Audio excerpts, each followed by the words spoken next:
Elon Musk has officially bought Twitter for $44 billion. Somewhat reluctantly, he entered the building on his first day there carrying in a sink. The joke was, let that sink in. But in reality, will Elon eventually sink the company? Something that we're going to talk about today. He's already made some bold changes. He cleaned up house by firing several Twitter executives, and he plans to make a lot more. He's getting rid of automated bots, increasing the monthly fee of verified users to $8 a month, reducing moderation rules, and even said he would remove the permanent ban on Trump's Twitter account. So what's the deal with all this? Will Elon make Twitter great again? Or do you think he's overshooting here? We're going to talk about what changes he's already done, what he's claimed he'll do with Twitter, and then I'll get into my take on all of this. But first, if you want to support our channel, please go ahead and smash that like button below. Subscribe if you have not subscribed yet to our content, if you like what you see here. And also, we are so close to 10,000 subscribers. We're trying to get there by Christmas. If you want to help us out, send this to your friends. Please ask them to subscribe. We're going to be doing a big giveaway for our 10,000th subscriber, and also for many of our loyal members as well. We will take care of you.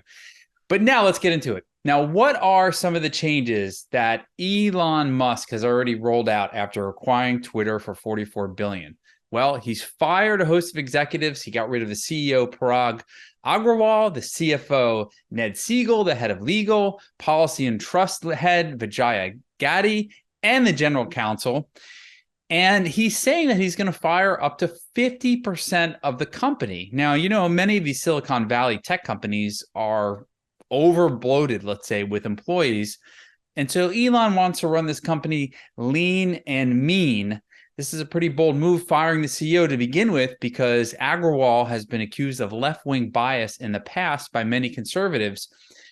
And there's some other things that he plans to do with the company.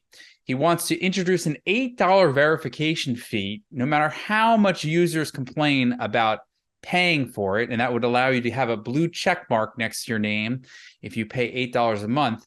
And he's also dismissed fears that charging for verification could lead to the rise of misinformation. Critics said that, just because he's charging $8 is not going to stop China or Russia from paying, $8 a person in their troll farm to make people believe that they're legitimate actors when they're just fake bots.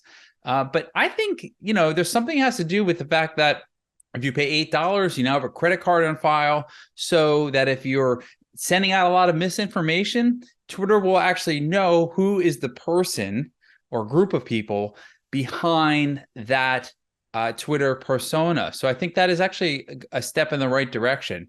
Now, he also wants to facilitate more free speech on the platform, and he wants to loosen the content moderation. Of course, you've seen a lot of people that have been banned from Twitter for either spreading misinformation about vaccines or misinformation about voting.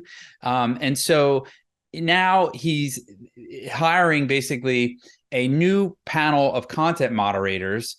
And it's starting to make a lot of the advertisers nervous. There was a big advertising company, IPG, that advised all of their clients to stop advertising on Twitter until he could sort this out.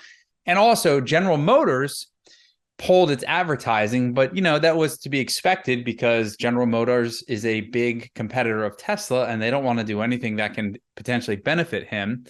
Elon, for his part, tweeted directly to those advertisers. He explained why he bought Twitter, how he plans to improve the platform. And he also said in that tweet, Twitter obviously cannot become a free-for-all hellscape where anything can be said with no consequences. So he's said the right things so far.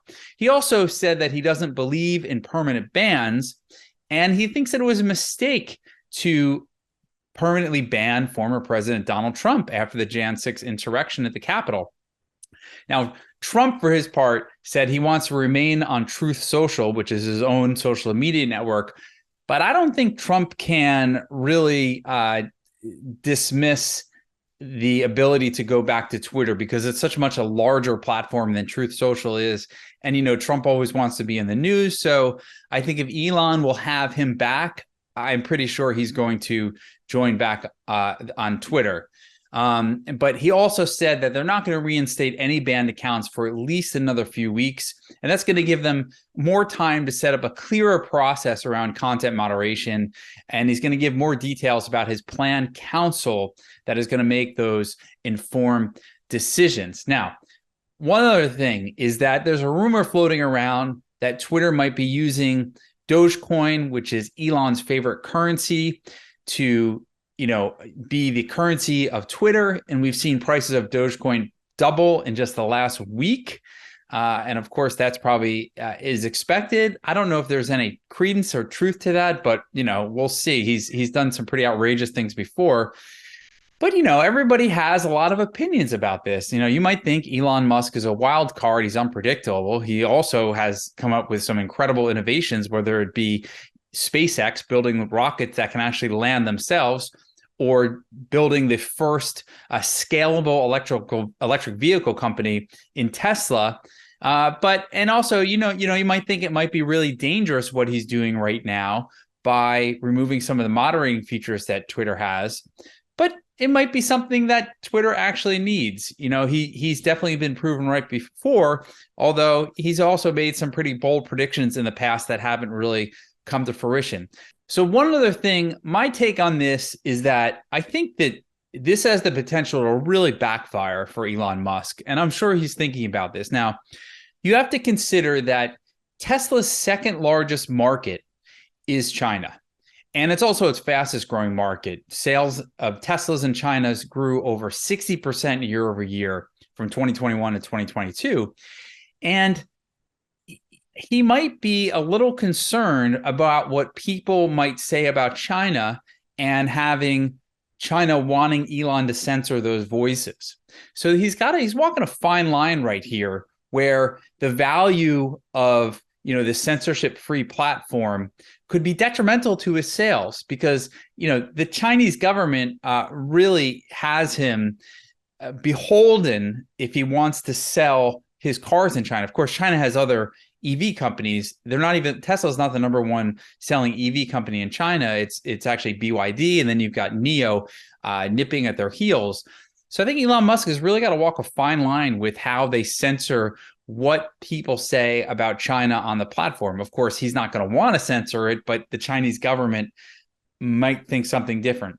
Would love to hear what you think about this. Please leave some comments below. Do you think that Elon Musk's purchase of Twitter is going to be a massive success or a massive failure, or maybe nothing happens to Twitter in the meantime? Love to hear. Remember, like this video if you like what we have to say. Subscribe, help us get to 10,000. Tell your family, tell your friends. I'm Ian King. Thanks again for watching, and I'll see you soon. Take care.